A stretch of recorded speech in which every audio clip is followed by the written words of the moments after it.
৭৩ দলে বিভক্ত হবে আমার উম্মত।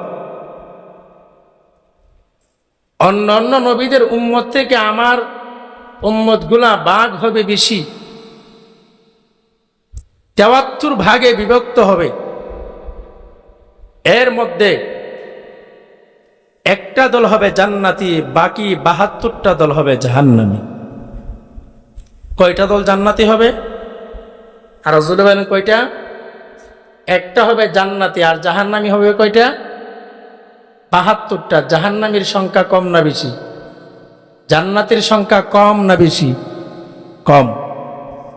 জান্নাতের সংখ্যা কম, জাহান্নামীর সংখ্যা হলো বেশি। ঠিক রাসূলুল্লাহর এই হাদিসটাই আজ বাস্তবায়ন হচ্ছে। আমাদের মধ্যে দলের অভাব নেই, ঠিক না বেটি? দলের কোনো অভাব নেই, শুধু দলে বিভক্ত। একই পরিবারের মধ্যে ৫ জন সদস্য, ৫ পীরের মুরিদ। রাজনৈতিক ভাবেও ৫ দলে বিভক্ত, সামাজিক ভাবেও ৫ নেতার ভক্ত, এক জায়গায় থাকে না। সাহাবাই কেরাম বললেন, ইয়া রাসূলুল্লাহ, আপনার উম্মতের মধ্যে ৭৩ দলে বিভক্ত হবে, এর মধ্যে শুধু একটা জান্নাতে যাবে, আর বাকি ৭২ দল জাহান্নামী হবে। এই একটা দল কে জান্নাতে যাবে? আল্লাহ রাসূল বলেন যে একমাত্র একটা দল জান্নাতি হবে, তারাই হলো আহলুস সুন্নাহ ওয়াল জামাআহ। সুবহানাল্লাহ। আহলুস সুন্নাহ ওয়াল জামাআহ। রাসূলুল্লাহকে বললেন, ইয়া রাসূলুল্লাহ, আহলুস সুন্নাহ ওয়াল জামাআত কারা? আল্লাহ রাসূল বলেন, আমার পরে আমার যে সাহাবাই কেরাম আছে তারাই হলো সবচেয়ে বড় আহলুস সুন্নাহ ওয়াল জামাআত। তাদের মাপকাঠি মেনে তাদের রঙে রঙিন যারা হবে তারাই হবে আহলে সুন্নাত ওয়াল জামাআহ। সুবহানাল্লাহ বলবেন না? রাসূলের সাহাবাই কেরাম তারা কেমন? তারা সোনালী যুগের শ্রেষ্ঠতম উম্মত। রাসূলের উম্মতের মধ্যে এমন একজন উম্মত আছে যার নাম হলো আবু বকর সিদ্দিক রাদিয়াল্লাহু তাআলা আনহু। আল্লাহর রাসূল বলে, আমার এমন একজন উম্মত আছে যার জন্য কিয়ামতের মাঠের মধ্যে ৮টি জান্নাতের দরজা তাকে স্বাগত জানাবে যে আমার দরজাটা আগে প্রবেশ করেন। সুবহানাল্লাহ। ওই লোকটা দামি না কম দামি? ৮টা জান্নাতেই তাকে বাহবা জানাবে, মারহাবা জানাবে, স্বাগতম জানাবে। যে আপনি পানির বোতলটা,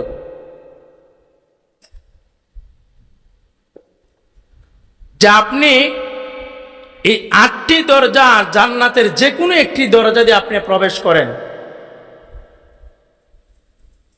সাহাবাই কেরাম বললেন, ইয়া রাসূলুল্লাহ, ওই ব্যক্তিটা কে?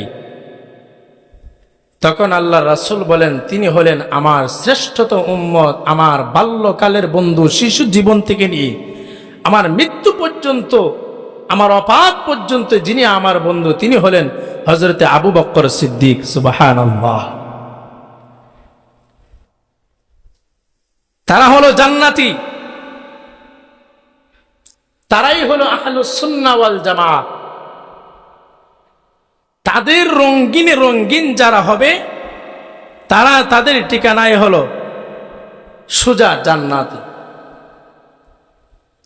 আর তাদের রঙিনে রঙিন না হয়ে আপনি যতই দাবি করেন না কেন ইমানদার হতে পারেন, তবে সঠিক আহলুস সুন্নাহ ওয়াল জামাআহ হতে পারবেন না। দলে বিভক্ত হলো কিভাবে? আল্লাহ রাসূল সাল্লাল্লাহু আলাইহি ওয়াসাল্লাম দুনিয়া থেকে বিদায় হয়ে যাওয়ার পর সর্বপ্রথম ইসলামের খলিফা হলেন হযরত আবু বকর রাদিয়াল্লাহু তাআলা আনহু। দ্বিতীয় যিনি খলিফা হলেন হযরত আবু বকর যাওয়ার পরে হযরত উমর রাদিয়াল্লাহু তাআলা আনহু। হযরত উমর রাদিয়াল্লাহু তাআলা আনহু শাহাদাত বরণ করার পরে সমষ্টিত সাহাবাই কেরামের পরামর্শে আবার খলিফা নিযুক্ত হলেন হযরত উসমান জিন্নুরাইন রাদিয়াল্লাহু তাআলা আনহু।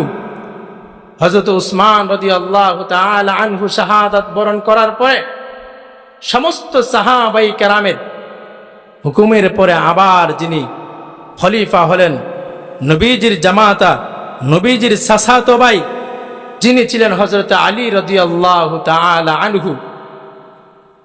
তারপরে ওনার শাহাদাত বরণ করার পরে হলেন ওনার ছেলে হাসাইন রাদিয়াল্লাহু তাআলা আনহু, তারপর হলেন হুসাইন রাদিয়াল্লাহু তাআলা আনহু, তারপর হলেন হযরত আমির মুআবিয়া রাদিয়াল্লাহু তাআলা আনহু। কিন্তু হাসাইন রাদিয়াল্লাহু তাআলা আনহু শাহাদাত বরণ করার আগেই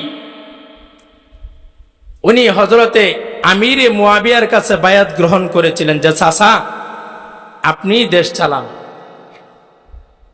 আমির মুআবিয়ার ইন্তেকালের পরে হযরত হুসাইন রাদিয়াল্লাহু আনহু মদিনায় ছিলেন, আর মদিনা থেকে দেশ পরিচালনার দায়িত্ব চলে গিয়েছিল কুফা নগরীতে।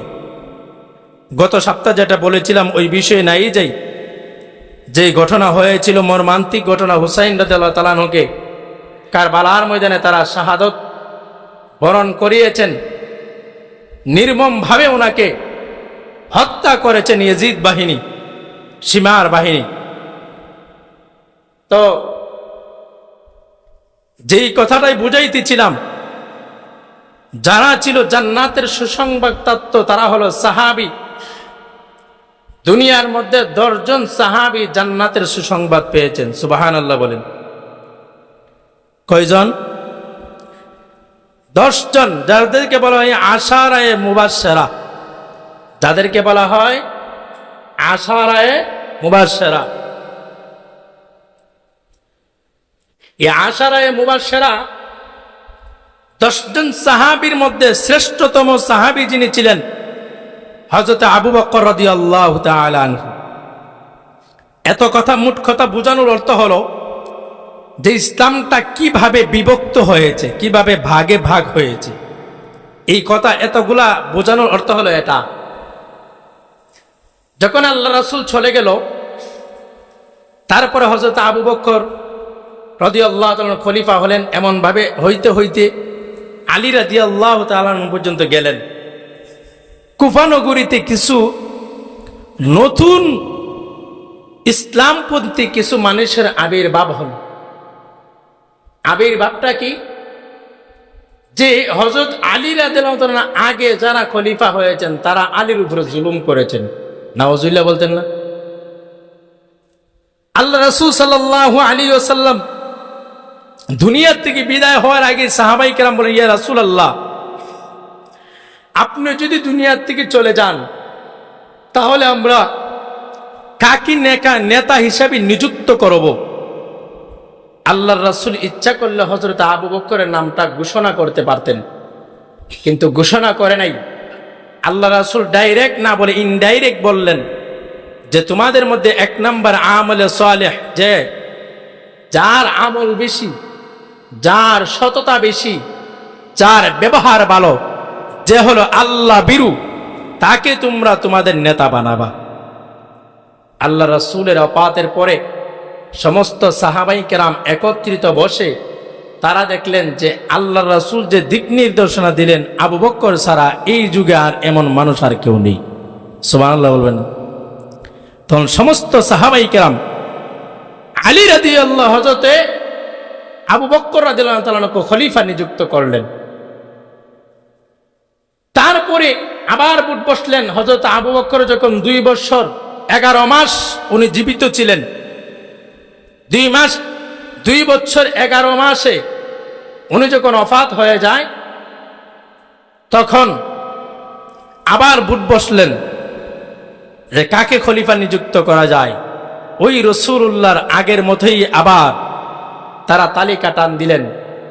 হযরতে উমর ছাড়া আর এটা হতে পারে না, যেই উমরের ব্যাপারে আল্লাহ রাসূল বলেছেন যে আমার পরে যদি কোনো নবী হতেন তাহলে আমার ভাই উমর হতেন। সুবহানাল্লাহ বলেন। আমার পরে যদি নবী হতেন তাহলে হযরতে উমর হতেন। এই হিসাবে হযরতে আবু বকরের পর হযরত ওমর রাদিয়াল্লাহু তাআলা পানা হযরত ওমরকে বানালেন। তারপরে এই তালিকাভুক্ত হয়ে হযরত ওমর রাদিয়াল্লাহু তাআলা আনহু যখন মসজিদের মিম্বারের মধ্যে ইমামতি করতেছেন, ইমামতি করে ফজরের নামাজ পড়ানোর জন্য ইমামতির বিছানায় দাঁড়ালেন। এক নাজ্জাশী গোলাম এসে নামাজের কাতারের মধ্যে মুসলমানের পরিচয় দিয়ে নামাজের কাতারে দাঁড়ালেন। নামাজের কাতারে দাঁড়িয়ে নামাজ শুরু হয়েছে, ফজরের ইমামতি করতেছে। ওই নাজ্জাশী ইহুদি সে তলোয়ার বের করে হযরতে ওমর রাদিয়াল্লাহু তাআলার পিঠ দিয়ে তলোয়ার এই দিক দিয়ে ঢুকাইছে, অপর দিক দিয়ে সামনে দিয়ে বের হয়ে গেল। নাউজুবিল্লাহ বলেন। উনি নামাজের বিছানার মধ্যেই শাহাদত বরণ করলেন। তারপরে হযরতে উসমান রাদিয়াল্লাহু তাআলা আনহুকে তারা খলিফা নিযুক্ত করলেন। খলিফা নিযুক্ত হওয়ার পরেই ইসলামের মধ্যে একটা গন্ডগোল তৈরি হয়ে গেল যে উসমানকে কিছু কিছু লোক তাকে হত্যা করবে। তখন হযরত আলী রাদিয়াল্লাহু তাআলা আনহু তখন ছিলেন। উনি হযরত উসমান রাদিয়াল্লাহু তাআলা আনহুকে একটা ঘরের ভিতরে ঢুকিয়ে সামনে দিয়ে ওনার নিজের সন্তান হযরত হুসাইন আর হাসাইন রাদিয়াল্লাহু তাআলা আনহুকে দায়িত্ব দিয়া যে তোমাদের চাচাকে তোমরা পাহারা দাও। শত শত সাহাবাই কেরামকে সামনে দিয়ে রাষ্ট্রীয়ভাবে প্রটোকল দিয়ে ওনাকে পাহারা দিতেছেন। কিন্তু দুঃখের পরিহার, নির্মতার এমন একটা অবস্থায় চলে গেল, বেঈমানের গোষ্ঠী যারা ছিল ঘরের পিছনে দিয়ে আত্মঘাতী হামলা করে হযরত উসমান রাদিয়াল্লাহু তাআলাকে শাহাদাত বরণ করে দিলেন। এই যে ইসলামের একটা অরাজকতা সৃষ্টি হলো, ওই একটা যুদ্ধ তৈরি হয়ে গেল। হযরত আম্মাজান আয়েশা সিদ্দিকা রাদিয়াল্লাহু তাআলা বলেন, তখন আম্মাজান আয়েশা ছিল মক্কায় আর আলী ছিল তাদেরকে পাহারা দিয়ে উনি চলে গেছে মক্কায়। এই খবরটা পৌঁছে গেছে যে উসমানের হত্যা হয়ে উসমান রাদিয়াল্লাহু তাআলা হত্যা হয়ে গেছেন। ওনাকে কতল করে বলছেন, শাহাদত করে বলছেন। তখন আম্মাজান আয়েশা হলো উসমান রাদিয়াল্লাহু তাআলার শাশুড়ি। উনিও রাগের মাথায়, না এটা কোনোভাবেই মানা যায় না, এটা পাল্টা জবাব দিতে হবে। যে বিশাল বড় ঘটনা। আলী রাদিয়াল্লাহু তাআলা আবার রওনা হলেন মদিনায়, আর এই দিক দিয়ে আম্মাজান আয়েশা রওনা হয়ে গেছে কুফার দিকে। তার পাল্টা জবাব দিতে হবে। এই যে একটা অরাজকতা সৃষ্টি হলো, এখান থেকে মুসলমান দ্বন্দ্ব হয়ে মুসলমানদের সদস্য মারা গেল প্রায় 3000-এর উপরে। মুসলমান দ্বন্দ্ব লেগে মারা গেল কতজন? 3000-এর উপরে তারা শাহাদত বরণ করলো বেঈমানদের চক্রয় পড়ে। এই যে এখান থেকে আন্দোলন শুরু হলো, আবার আমিরে মুয়াবিয়ার দল, আলী রাদিয়াল্লাহু তাআলার দল আবার আক্রমণ শুরু হলো। আবার এখানেও প্রায় 300 থেকে 350-র মতো মুসলমান শাহাদাত বরণ করলো। এমন ভাবে লাস্ট মুহূর্তে তো আলী রাদিয়াল্লাহু তাআলা শাহাদাতই বরণ করলেন।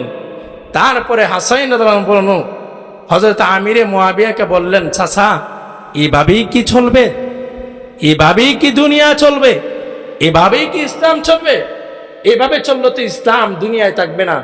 আমি আপনার হাতে বায়াত গ্রহণ করলাম, আপনি দেশ পরিচালনা করেন। কারণ আমিরে মুয়াবিয়া রাদিয়াল্লাহু আনহু ছিলেন রাসূলুল্লাহর অন্যতম একজন কাতেবে সাহাবী, যিনি আল্লাহর রাসূল কোরআন বলতেন, আর আমিরে মুয়াবিয়া নিজে কোরআন শরীফকে লিখতেন। সুবহানাল্লাহ বলেন। তো এইভাবে যে ইসলামের একটা অরাজকতা সৃষ্টি হলো ওই দুনিয়ার ওই সময় থেকে এখন পর্যন্ত ইসলাম আর এক জায়গায় নেই। এখনো আমরা মুসলমান একত্রিত হতে পারি নাই, কিয়ামত পর্যন্ত আর হবে না। এই কারণে আল্লাহ বলতেছে আমাদের অগ্রের কারণে, আমাদের মেজাজের কারণে আজকে আমরা ভাগে বিভক্ত হয়ে আছি। আল্লাহ বলেন, ওয়া কাযালিকা জাআলনাকুম উম্মাতান ওয়াসাতা, আমি তোমাদেরকে অগ্রপন্থী উম্মত হিসেবে বানাই নাই, আমি তোমাদেরকে মধ্যমপন্থা হিসেবে বানিয়েছি। এই কারণেই বলে ইসলামকে কেউ বাড়াতেও পারবে না, কেউ কমাতেও পারবে না। তো ওই এখান থেকে একদল শুরু হয়ে গেল ইরাকের ময়দান থেকে, যে আলীর উপরে তারা জুলুম করছে। সর্বপ্রথম যিনি খলিফা নিযুক্ত হওয়ার কথা ছিল আলী রাদিয়াল্লাহু তাআলা আনহু, কারণ হযরত আলী ছিল একদিকে নবীজির চাচাতো ভাই, অপরদিকে ছিলেন নবীজির কলিজার টুকরা ফাতেমাতুজ জোহরা রাদিয়াল্লাহু তাআলা আনহার মেয়ের জামাতা। এই হিসাবে ওনার অগ্রাধিকার বেশি না? কিন্তু তারা এটাকে মনোভাব নিয়ে তারা একদল ভাবলেন যে না, হযরত আবু বকর, হযরত ওমর, হযরত উসমান তারা আলীর উপরে জুলুম করেছে। নাউজুবিল্লাহ বলেন। কারণ যাদের ব্যাপারে আল্লাহ রাসূল বলেছেন হযরত আবু বকর ফিল জান্নাহ, হ্যাঁ ওমর ফিল জান্নাহ, উসমান ফিল জান্নাহ, তারা দুনিয়ার মধ্যে আল্লাহ রাসূল জান্নাতের সার্টিফিকেট দিয়েছেন, তাদের ব্যাপারে আঙ্গুল তোলাটা এটা দুঃসাহস ছাড়া আর কোনো কিছুই নয়।